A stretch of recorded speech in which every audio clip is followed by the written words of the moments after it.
Hello' everyone, কি খবৰ আপোনালোকৰ? প্ৰস্তুতি আপোনালোকৰ কেনেকা চলিছে? আশা কৰিছো সকলোৰে প্ৰস্তুতি ভালে চলি আছে, কাৰণ পৰীক্ষাৰ বেছি দিন হাতত আমাৰ সময় নাই। তো মই কিছুমান প্ৰশ্ন লৈ আহিছো যিটো আপোনালোকৰ একেবাৰে এক্সাম অৰিয়েণ্টেড। অলৰেডি আমি নাম্বাৰ চিষ্টেমৰ ওপৰত দুটা ভিডিঅ' আপলোড কৰিলো, পাৰ্ট 1 আৰু পাৰ্ট 2।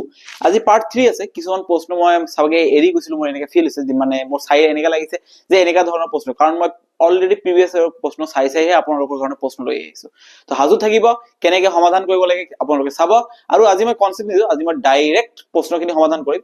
ইজি প্ৰশ্ন আছে, ইমান এটা সময় নালাগে, চাই থাকিব কেনেদৰে কৰিব লাগে। ঠিক আছে, প্ৰথম প্ৰশ্নটো আমাৰ ইয়াতে কি আছে?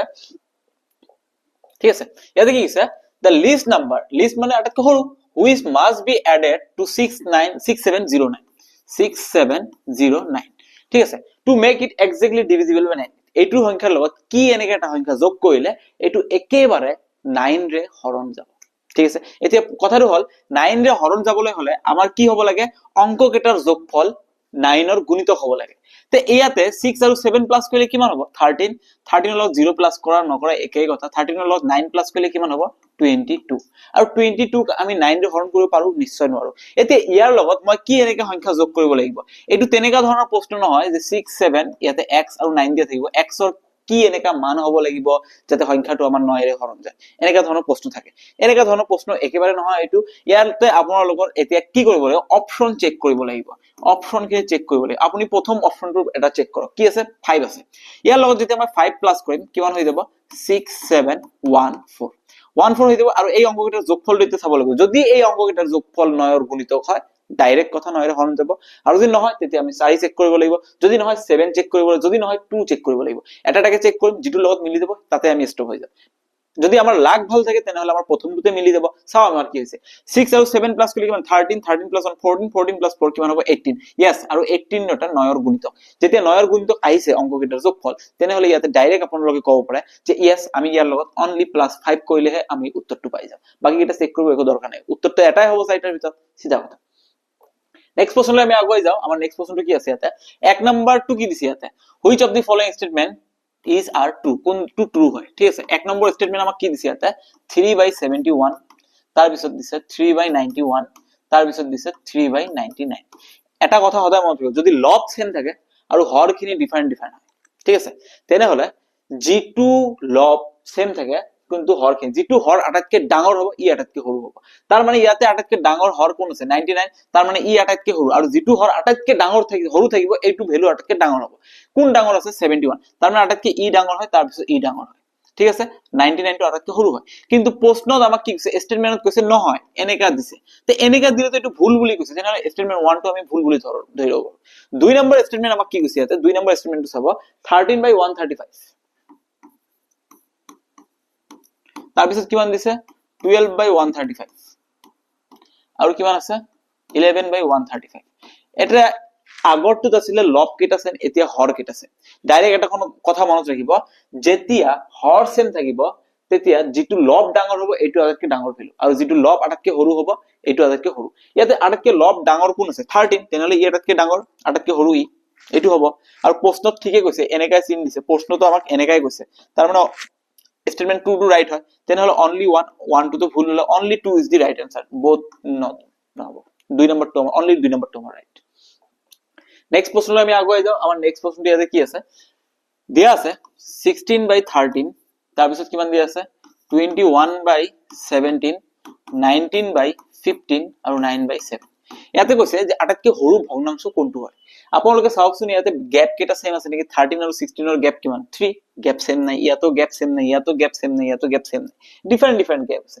যেতিয়া ডিফারেন্ট গ্যাপ থাকিব তেতিয়া আমাৰ এটা কাম কৰিব লাগিব, আপোনালোকে হৰণ কৰি চাব পাৰে। যদি হৰণ কৰিবলৈ বেছি সময় লাগে, এটা পদ্ধতি আছে চাব।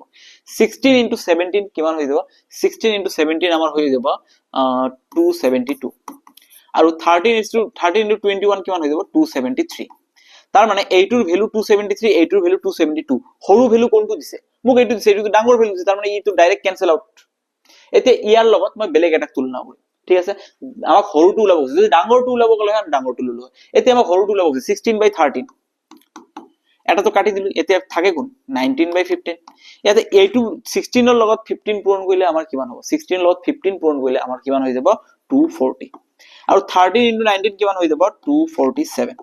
ঠিক আছে 13 into 19 কিমান হ'ব 247 এতিয়া প্ৰশ্নটো আপোনালোকৰ ইয়াতে আহিল 240 ডাঙৰ নে 247 240 সৰু আমাক সৰুটোহে লাগে তাৰ মানে এইটো আমাক ডাঙৰৰ ভ্যালু দি আছে এইটো ক্যান্সেল আউট আমাৰ হাতত 16/13 আছে তাৰ মানে 16/13 এতিয়া এইটোও ক্যান্সেল আউট এতিয়া ইয়াৰ লগত ইয়াক তুলনা কৰি 9/7 ঠিক আছে 9/7 16 into 7 কিমান হৈ যাব 16 into 7 আমাৰ হৈ যাব 112 আৰু 13 into 9 কিমান হৈ যাব আমাৰ 117 সৰু ভ্যালু কোনটো দিছে এইটো দিছে এইটো মানে 16/13 তাৰ মানে অপচন এ নাম্বাৰটো আমাক বাৰ সৰু ভ্যালু কোনে দি আছে 16/13 তাৰ মানে লিষ্ট আটাইতকৈ সৰু কোনটো হ'ব 16/13 এনেকৈ আপোনালোকে কৰিব পাৰে আৰু যদি আপোনালোকে এনেকৈ কৰিব নিবিচাৰে তেনেহলে আপোনালোকে ডাইৰেক্ট কি কৰিব পাৰে আপোনালোকে ডাইৰেক্ট হৰণ পদ্ধতিত যাব বিচাৰে হৰণ পদ্ধতিত পয়েন্ট লৈ ওলাব লাগিব পয়েন্টত 3 ঘৰ 4 ঘৰ লৈকে ওলাব লাগে ঠিক আছে আহা গৈছে আপোনালোকে বুজি পাইছে নেক্সট প্ৰশ্নলৈ আপোনালোকে আগুৱাই যাওক আমাৰ নেক্সট প্ৰশ্নটো ইয়াতে কি আছে দিছে 1/2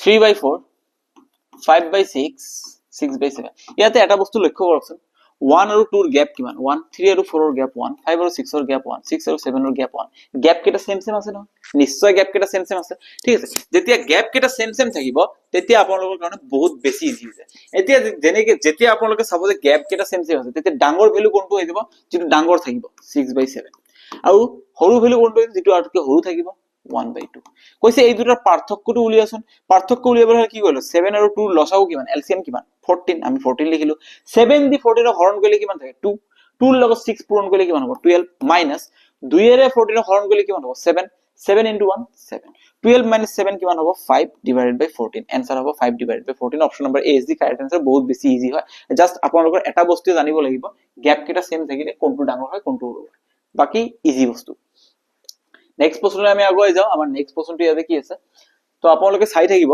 কেনেকৈ কৰিব লাগে একচুয়ালি মানে এনেকা নকৰিব আপোনালোকে নিশ্চয় পেন পেপাৰ লৈ বহিব কাৰণ আপোনালোকে এনেকা নেভাবিব যে মই ভিডিওটো চাই লম মই বুজি যাম হৈ যাব মোৰ এনেকা কেতিয়াও নহয় আপুনি চাব বুজি যাব একো আপত্তি নাই কিন্তু হসা কথা কৈছো 1 ঘন্টা 2 ঘন্টা বা নেক্সট ডে আপুনি 100% শিওর পাহৰি যাব সেই কাৰণে যেতিয়া আপোনালোকে ভিডিও চাব বহিব স্পেশালি ম্যাথমেটিক্স তেতিয়া প্লিজ আপোনালোকে এটা পেন পেপাৰ লৈ বহিব কাৰণ মই কৰি দিয়া লগে লগে যেতিয়া আপোনালোকে প্ৰেক্টিস কৰিব তেতিয়া আপোনালোকৰ কাৰণে বহুত বেছি সুবিধা হ'ব আৰু এইটো আপোনালোকে ইমান ইজিলি পাহৰি নাপায় ঠিক আছে নেক্সট চাব আমাৰ ইয়াতে কি আছে এটা টেলিভিছন অনুষ্ঠান 4/2/3 একচুয়ালি এইটো মিশ্র ভগ্নাংশ 4/2/3 ঠিক আছে ঘন্টা চলিছিল কিমান ঘন্টা 4/2 এইটো মিশ্র ভগ্নাংশ মই ভগ্নাংশ ললে 4 3 গুণ 12 12 আৰু 2 যোগ কৰিলে কিমান হ'ব 14/3 মানে ইমান ঘন্টা টেলিভিছনটো অন আছিল চলি আছিল তাৰ পিছত যদি মুঠ সময়ৰ 1/5 অংশ 1/5 অংশ কি হৈছে এডভাৰটাইজমেন্ট চলিছে কি চলিছে বিজ্ঞাপন বিজ্ঞাপন মানে এডভাৰটাইজমেন্ট চলিছে 1/5 পাঁচ ভাগৰ এক ভাগ কি হৈছে এডভাৰটাইজমেন্ট পাঁচ ভাগৰ এক ভাগ যদি এডভাৰটাইজমেন্ট যায় তেনেহলে বাকি মানে মুভি ধৰিলক মুভি এটা চাইছিলে মুভিটো কিমান হৈ চলিছে আমি যেতিয়া হৰুতে মুভি চাইছিলো জি সিনেমা ম্যাক্স এবোৰ যেতিয়া মুভি চাইছিলো তেতিয়া আপোনালোকে নিশ্চয় এটা কথা মনত আছে মুভি চাইছিলো মুভি 10 মিনিটস মুভি দেখাইছে তাৰ পিছত এটা এড আহিছে আকৌ এড আহিছে ঠিক তেনেদৰে ভাবিলক যে মুভিটো যদি 5 ঘন্টাৰ মুভি আছিল 1 ঘন্টা এড চলিছে তাৰ মানে 4 ঘন্টা মুভি চালো তাৰ মানে 5 ভাগৰ এক ভাগ যদি এডভাৰটাইজমেন্ট দেখায় তেনেহলে 5 ভাগৰ 4 ভাগ কি হৈছে মুভিটো চলি আছিল তেনেহলে এই মুঠ সময়ৰ 5 ভাগৰ 4 ভাগ কিমান হ'ব ইয়াৰ লগত পূৰণ কৰি দিয়ক কিমান হ'ব 5 3 গুণ 15 আৰু 4 পূৰণ 56 ঠিক আছে এতিয়া অপচন কেটা চাওক এটাও আমাৰ লগত নিলে 56 বাই আমাৰ 15 এটা নাই তেনেহলে মিশ্র ভগ্নাংশত যাব লাগিব মিশ্র ভগ্নাংশত গলে কিমান হ'ব 56 ক আপুনি যেতিয়া 15 ৰে হৰণ কৰিব 15 into 3 45 ইয়াতে থাকিব 11 তেনে ইয়াক যেতিয়া মই মিশ্র ভগ্নাংশত লিখিম 15 ৰে হৰণ কৰিছো 15 থাকিব তলত ভাগফল 3 ইয়াতে থাকিব আৰু ভাগশেষটো ওপৰত থাকিব 311/15 311/15 option number A is the correct answer 311/15 আৱাৰ তাৰ মানে মুভিটো কিমান সময় চলিছে 311/15 বাকি আদাৰ সময়খিনি এডভাৰটাইজমেন্ট চলিলে নেক্সট প্ৰশ্নলৈ আপোনালোকে আগুৱাই যাব ইয়াতে মাথা লগাব প্ৰশ্ন হয় মাথা লগাব কি আছে ইয়াতে 12 16 24 আৰু 36 এই কেইটা find the least number when divided by these digits leaves a remainder 7 এই কেইটা সংখ্যাৰে আমি এটা সংখ্যাক হৰণ কৰিলে ভাগশেষ কিমান থাকিব 7 থাকিব এতিয়া আমি ডাইৰেক্ট সিধা কথা এই কেইটাৰ এলসিএম টো উলাব লাগিব নহয় আমাৰ এলসিএম টো উলাব লাগিব নিশ্চয় কথা এলসিএম টো আমি হৰণ কৰিব পাৰিম কিন্তু ভাগশেষ 7 থাকিব এক্সট্ৰা যদি 7 থাকে আমি এটা স্মাৰ্ট কাম কৰি দিও 7 টো ইয়াৰ লগত এড কৰি দিও তেনেহলে এলসিএম টো যিমান পাম ইয়াৰ লগত এটা 7 এড কৰিব লাগিব সিধা কথা হৰণ কৰিলে ভাগশেষ 7 এক্সট্ৰা কৰি লৈ লৈছো আমি কিন্তু প্ৰশ্নটো হল কি হ'ব সংখ্যাটো এলসিএম টো উলাবলৈ টাইম লাগিছে যদি আপোনালোকে ডাইৰেক্ট কি কৰিব আমি জানো যুগ্ম সংখ্যাৰ এলসিএম হদা কি হ'ব যুগ্ম সংখ্যা হ'ব যুগ্ম সংখ্যাৰ এলসিএম হদা যুগ্ম সংখ্যা আৰু যুগ্মৰ লগত যেতিয়া আমি 7 এটা অযুগ্ম যোগ কৰিম তেতিয়া আমাৰ হদাই ৰিজাল্টটো আমি কি পাও অযুগ্মই পাও যুগ্ম আৰু অযুগ্ম যোগ কৰিলে অযুগ্ম পোৱা যায় তেনেহলে আমাৰ এনসাৰটো কি হ'ব লাগিব অযুগ্ম ইয়াতে যুগ্ম নহব ইয়াতে যুগ্ম নহব দুটা এনসাৰ অলৰেডি আমি কাটি দিলো বাকি থাকে কোন 151 আৰু 165 ইয়াৰ লগত 7 এটা প্লাস হৈ আছে নহয় 7 এটা মাইনাস কৰি দিও 144 158 এতিয়া দুটা পাইছো আমি এতিয়া আপুনি এটা কাম কৰক 12 ৰে হৰণ কৰি চাওক কাক হৰণ যায় 12 ৰে যেতিয়া 144 হৰণ কৰিব এনসাৰটো কিমান হ'ব 12 ৰে 144 হৰণ কৰিলে আমি হৰণ কৰিব পাৰি কিন্তু 158 ক নোৱাৰি কাৰণ 12 12 গুণ 144 12 13 গুণ 156 158 নহয় 12 ৰে যদি ইয়াক হৰণ কৰিব তেনেহলে এলসিএম 150 হ'ব জানো নহয় তেনেহলে direct answer option number B is the correct answer সিধা কথা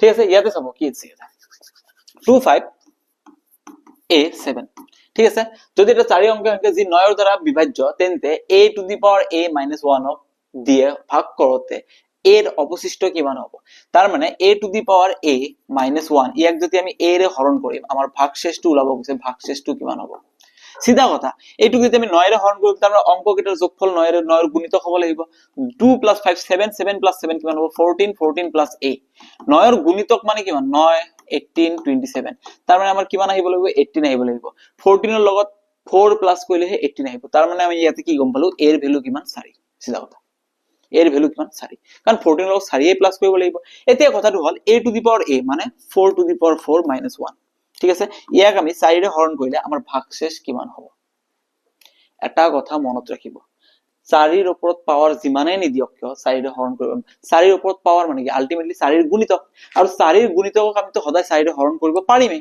নিশ্চয় পাৰিম তাৰ মানে এইখিনি যদি -1 টো আমাৰ না থাকে যদি -1 টো আমাৰ না থাকে 4 টু দি পাৱাৰ 4 থাকে তেনেহলে আমি আৰামসে ইয়াক 4 ৰে হৰণ কৰিব পাৰিম আৰু ভাগশেষ আমাৰ কি থাকিব 0 কিন্তু 4টাকে ভাগ কৰি আছিল কিন্তু আমি এটা কি গলো 4টাকে ভাগ কৰি 4 ৰে হৰণ কৰা মানে 4টা ভাগ কৰা হঠাৎকে আমি এটা ভাগৰ পৰা 1 এটা কমাই দিলো 1 মাইনাস কৰিছো বাকি কিমান থাকিব 3 আৰু 3 কে আমি 4 ৰে হৰণ কৰিব পাৰিম নোৱাৰো তাৰ মানে বাকি আমাৰ কিমান থাকিব 3 option number C is the correct answer আহা গৈছো আপোনালোকে বুজি পাইছে নেক্সট প্ৰশ্নলৈ আমি আগুৱাই যাও আমাৰ ইয়াতে নেক্সট প্ৰশ্নটো কি আছে ইয়াতে 4 5 6 and 5 4 4 2 ঠিক আছে ইয়াতে চাও 5 4 4 2 find the least number which should be added to this ইয়াৰ লগত কি এনেকে এটা সৰু সংখ্যা যোগ কৰিলে আমি কি কৰিম perfectly divisible by 4 5 6 7 4 5 6 7 ৰে আমি ইয়াক হৰণ কৰিব ইয়াৰ লগত কি যোগ কৰিলে 4 5 6 7 ৰে আমি হৰণ কৰিব পাৰিম প্ৰথম কথা ইয়াতে যুগ্ম সংখ্যা আছে আমাৰ কি কৰিব লাগে এই কেটাৰ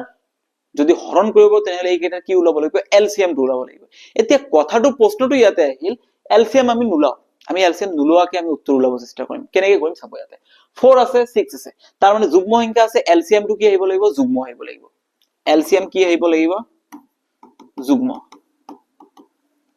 প্ৰথম কথা দ্বিতীয় কথা ইয়াতে কি আছে 5 আছে 5 এৰ আমি হেতু সংখ্যাকে হৰণ কৰিব পাৰো যাৰ লাষ্টত 0 থাকে নতুবা 5 থাকে এতিয়া ধৰি লৈছো 5 লাষ্টত 5 থাকিলে কি হ'ব অযুগ্ম কিন্তু মুক্ত রেজাল্ট লাগে যুগ্ম তেনেহলে 5 ও নহব সংখ্যাটো যেটো এলসিএম পাম আমি এই সংখ্যাটো লাষ্টত 0 থাকিবই লাগিব সিধা কথা এতিয়া এই সংখ্যাটোৰে যেতিয়া আমি এইটো এটা সংখ্যা হৰণ কৰিম আপোনালোকে নিজে কওকচোন 0 থকা সংখ্যাৰে আমি কাক হৰণ কৰিব পাৰিব যাৰ লাষ্টত 0 আছে আপুনি 10 ৰ গুণিতকটো পঢ়িছক 10 20 30 লাষ্টত 0 আছে কেতিয়াবা এনেকা আহে নেকি 10 ৰ গুণিতক 22 আহে লাষ্টত 2 আছে নহয় যদি কোনো এটা সংখ্যাৰ লাষ্টত 0 আছে আৰু ইয়াৰ গুণিতকত সদায় 0 থাকিব লাগিব তাৰ মানে মই কি গম পালো এইটো সংখ্যাৰে যেটো সংখ্যাকে আমি হৰণ কৰিম তাৰ লাষ্টত কি থাকিব লাগিব 0 এইটো আছে মোৰ 5442 ইয়াৰ লগত মই কি প্লাস কৰিলে লাষ্টত 0 আহিব 13 প্লাস কৰিলে আহিব নেকি 13 প্লাস কৰকচোন কিমান আহিব 5 আহিব অযুগ্ম মোক লাগে যুগ্ম 5442 ইয়াৰ লগত মই 15 প্লাস কৰি দিও কিমান আহিব লাষ্টত কিমান আহে 7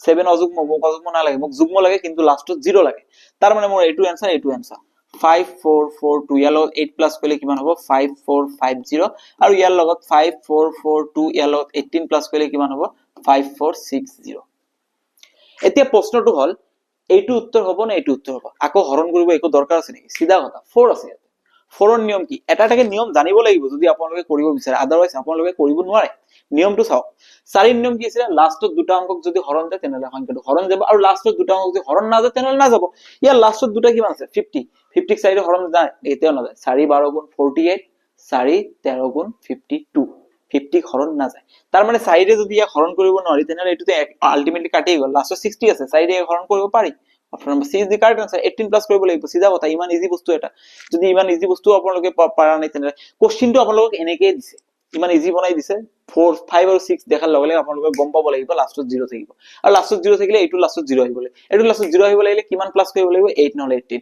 8 প্লাস কৰিলে 54 এৰ নাযায় তো 18 প্লাস কৰিলে 64 এৰ যায় সিধা কথা খতম ইয়াতে आंसर আহি গল 18 আহা গৈছে আপোনালোকে বুজি পাইছে নেক্সট ধুনীয়াকে আমি আজি প্ৰশ্নখিনি সমাধান কৰি দিলো আহা গৈছো আপোনালোকে ভিডিওটো ভাল লাগিছে যদি আপোনালোকৰ ভিডিওটো ভাল লাগিছে চেনেলটো সাবস্ক্ৰাইব কৰিবলৈ নেপাহৰিব নিজৰ ফ্ৰেণ্ডছৰ লগত শেয়াৰ কৰিবলৈ নেপাহৰিব আৰু লগতে চেনেলটো আপোনালোকে প্লিজ সাবস্ক্ৰাইব কৰিব লগতে লাইক এটা কৰি দিব ভিডিওটো আৰু কিবা যদি অসুবিধা থাকে কমেন্ট সেকশনত আমাক জনাই দিব আজিৰ কাৰণে এইখিনিয়ে ধন্যবাদ